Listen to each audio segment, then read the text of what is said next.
Hey, greetings everybody, this is Juice. I hope this video finds you all well. I am currently on the trail hiking from the Olympic Peninsula over to the Cascade Range, about 400 miles on the Pacific Northwest Trail. If you look that up on the internet, it's a relatively new trail. It's about 1,240 miles long. And I'm actually doing it backwards in sections as a long-ass section hiker. As a matter of fact, I'll put a link to the Lash page for YouTube in the description below if you guys want to follow the progress on the trail. So in this video, I'm going to make it short and sweet, but back in the day, I had some uncommanded roll on ARMA 3 jets, flying jets, and this is when I was working on the ARMA 3 jets DLC. I discovered this, and I was also into DCS at the time. As a matter of fact, I would test fly some of the ARMA 3 profiles in DCS to see if I could make the ARMA 3 jets fly a little bit more realistic, a little bit better. And so what I did is I took ARMA 3 as, you know, kind of the basic flight simulator. You know, it's not really, it's an arcade game. As a matter of fact, once you fly DCS, it's hard to fly jets in ARMA 3 again. But I was flying, and all of a sudden I noticed that my X52 was having problems. So now let me back up a little bit.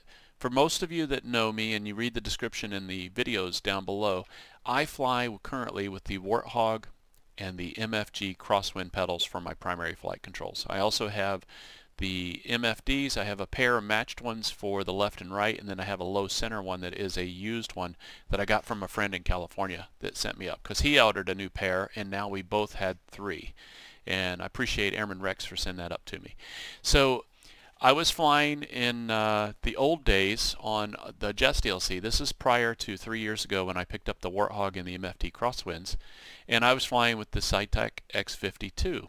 As a matter of fact, I had the X52 since around 2000 and let's see, 2009. And it's twist stick technology. I'm sure most of you guys know about the X series for the Logitech and previously the SAITEK.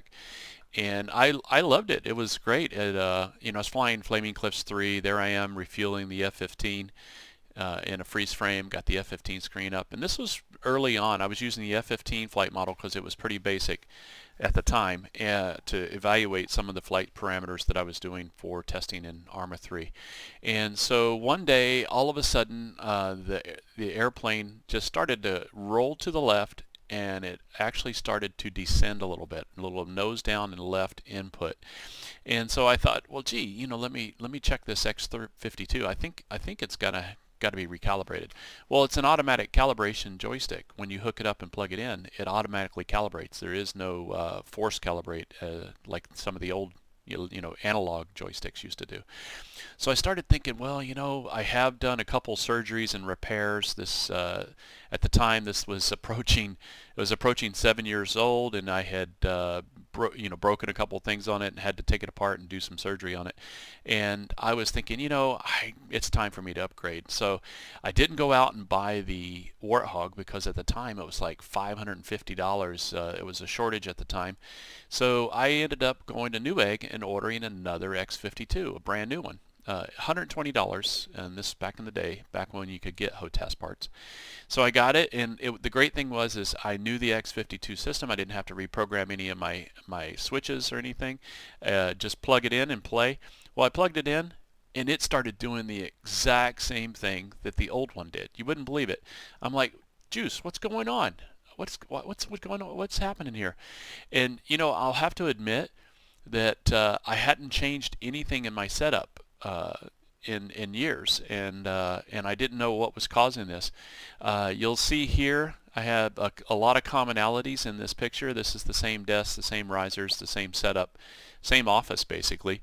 I have a couple different monitors. You notice I have the different HOTAS and pedals now. I still have the same keyboard and everything. And I can tell you right now, you guys are looking at both pictures, compare left and right pictures of the joystick. It was not the whine. I honestly can tell you it wasn't the whine that was causing uncommanded roll. As a matter of fact, I'll go ahead and spoil it for you guys right now. It was my iPhone. As a matter of fact, when I I put that new joystick in service and I went ahead and tested it, and it started doing the exact same thing. I said, okay, what is the common denominator between the two HOTASs? And so I said, wait a minute, you know, I understand. I worked on radios in the Air Force. I understand a little bit about radio frequency or RF radiation. Let me see if that does that. Took that away, and it went away. And so I had a spare joystick that I actually sent to a buddy in California. It was just getting into DCS. I sent it down there to my buddy Jake.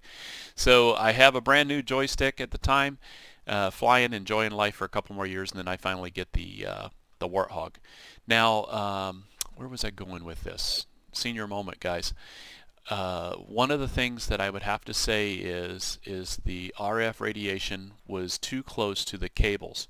If you look at the joystick at the top and the throttle, the joystick at the bottom right and the throttle in this top center, you can see that this controller has a joystick doesn't go into a USB port on the computer. It goes back around and to the throttle base, and then the throttle base has a single point of contact for the USB ports on the back of your computer. So basically the RF radiation was emitting and interfering with the lines and putting out some information. Now I did find one other person that I was flying with that was having the same problem, and I said, hey, his name was Eagle Scout in Canada. I said, hey Eagle Scout, do you have an iPhone? He goes, yeah. How'd you know? I says, do you have it close to your computer desk right now, like right next to the cables? He goes, yeah. How'd you know? I says, I know what's causing your problem. And it was one of those magic moments where I looked like I knew everything, which is never, and according to my wife. But the big thing is we fixed his problem. So in an effort to help anybody else that might be having issues or to prevent this from coming up, make sure that you don't put your cell phone near your cables or near your HOTAS parts while you're flying. And definitely don't put it in your pocket, because you might not have children someday.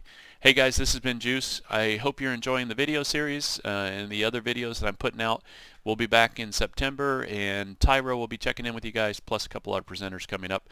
I appreciate you guys watching. Be sure to like, subscribe, and share if you want to see more content like this. We promise we will get back into some flying videos and some more combat and tactics soon. But right now it's summertime, it's beautiful outside, and I'm going to get back on the trail. Everybody take care and be safe.